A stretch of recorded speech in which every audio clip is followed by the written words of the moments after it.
खासकर अपने तेलुगु भाइयों को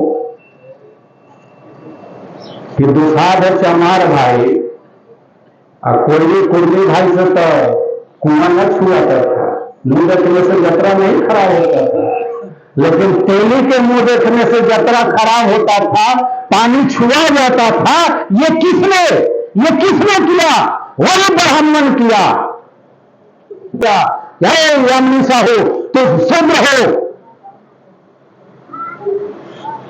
तुम ओबीसी हो, तुम बहुजन हो, तुम्हारा काम भागवत कथा कहने का नहीं है, तुम्हारा काम नाचने का है,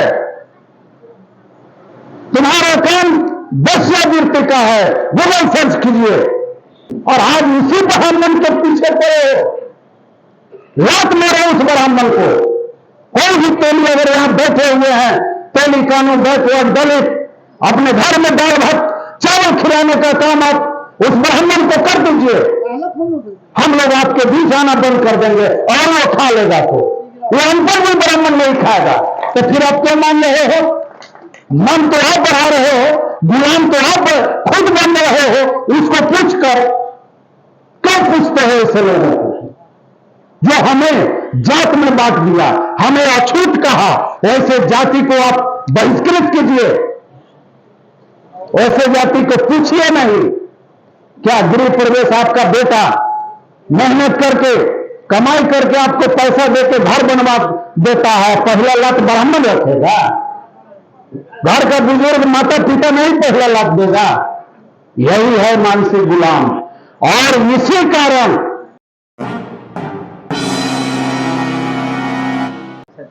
और मेरे पिताजी जो आप लोगों ने इतना वोट से जिताया था 95 में कि बिहार में सबसे ज्यादा वोट से जिताने का काम आप लोगों ने किया था।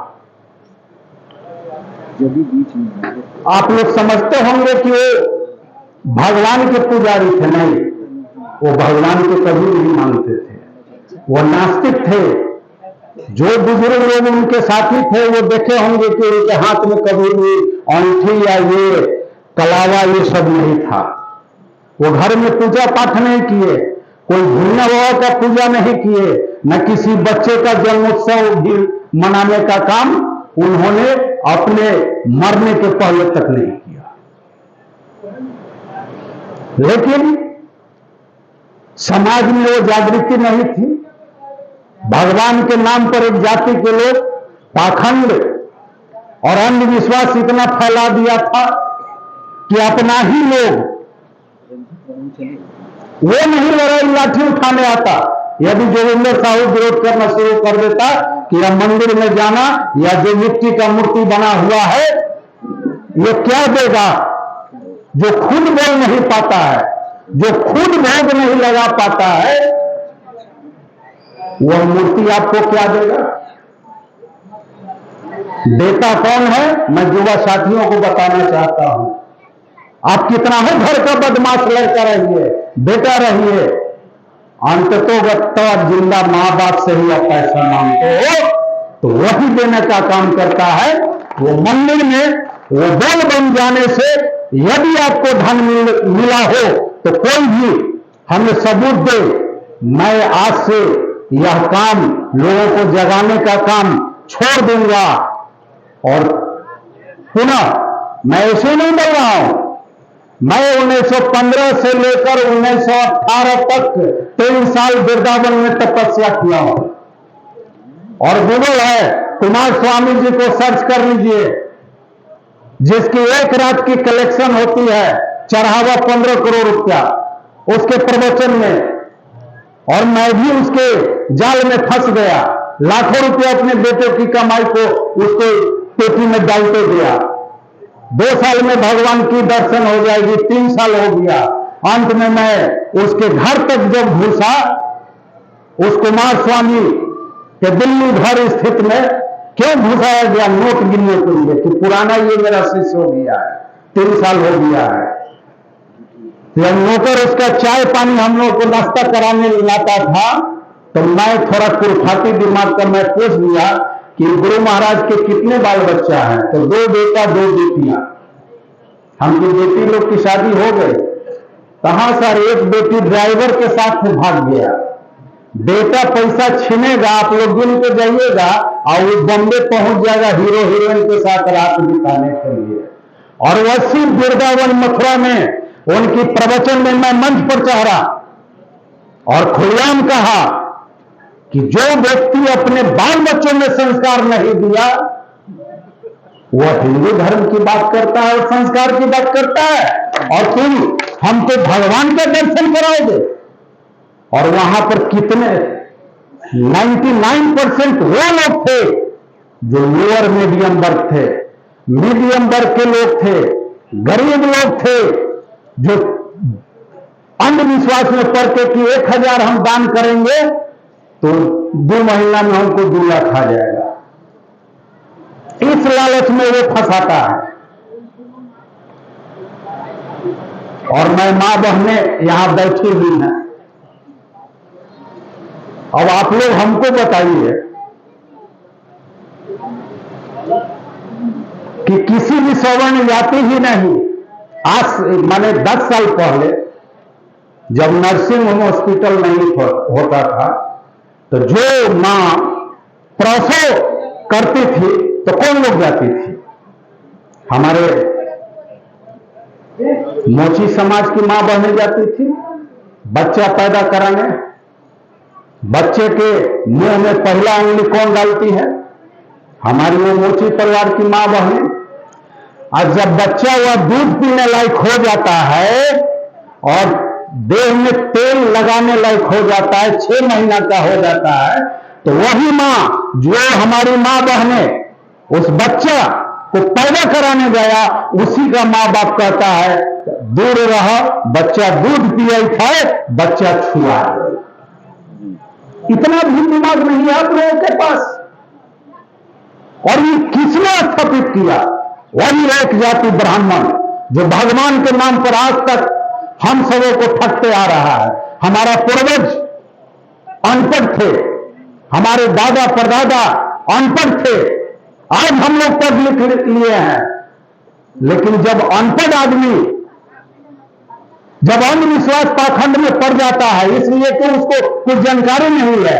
लेकिन आज के युवा को मैं देखता हूं फेसबुक पर, आज भी विश्वकर्मा पूजा का जो फेसबुक पर मैं देख रहा हूं, विश्वकर्मा पूजा को कौन लोग ज्यादा डाल रहे हैं?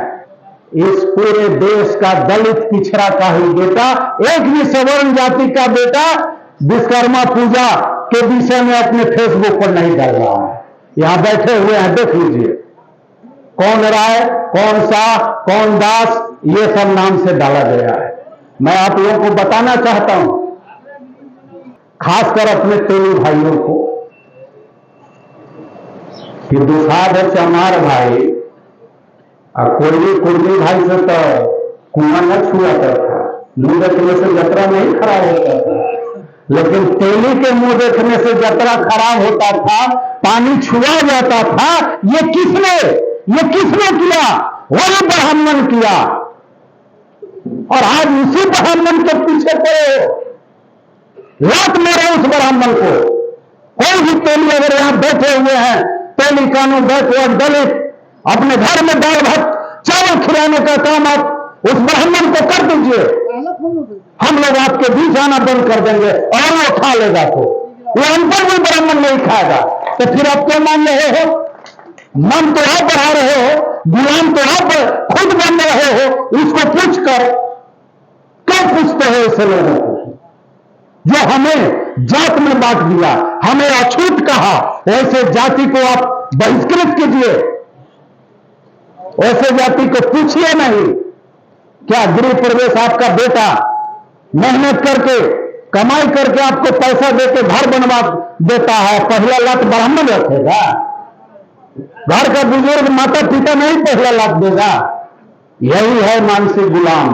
और इसी कारण अंबेडकर साहब ने कहा था कि मेरा असली दुश्मन मनुवादी, सवर्णवादी, ब्राह्मणवादी लोग नहीं है, मेरा असली दुश्मन मेरे लोग हैं जो पढ़ लिख लिए हैं। वो पढ़ लिख कर भी वो अंधविश्वास और पाखंड को धो रहे हैं। यह अम्बेडकर साहब ने बहुत दिन पहले लिखकर और ये इस धरती से चले गए। हाँ, ये गलती है, हमारे सीनियर लोग आपको बहुत कुछ बताए हैं कि इस लाइन पर हमारे समाज में जगाने वाला कोई व्यक्ति नहीं आया, लेकिन आपको इस वैशाली जिला में हजारों की तादाद में भारतीय मूल निवासी सांस्कृतिक मंच का हजारों कैडर तैयार हो चुका है, जो आपके बीच आकर समझाने और बताने का काम करेगा। आज इस वैशाली जिला में 10 जगह पर पेरियार साहब की जयंती मनाई जा रही है। हम लोगों का टीम बहुत जगह है, हमारी डिमांड पूरे जिला में होती है, पूरे ही जिला नहीं।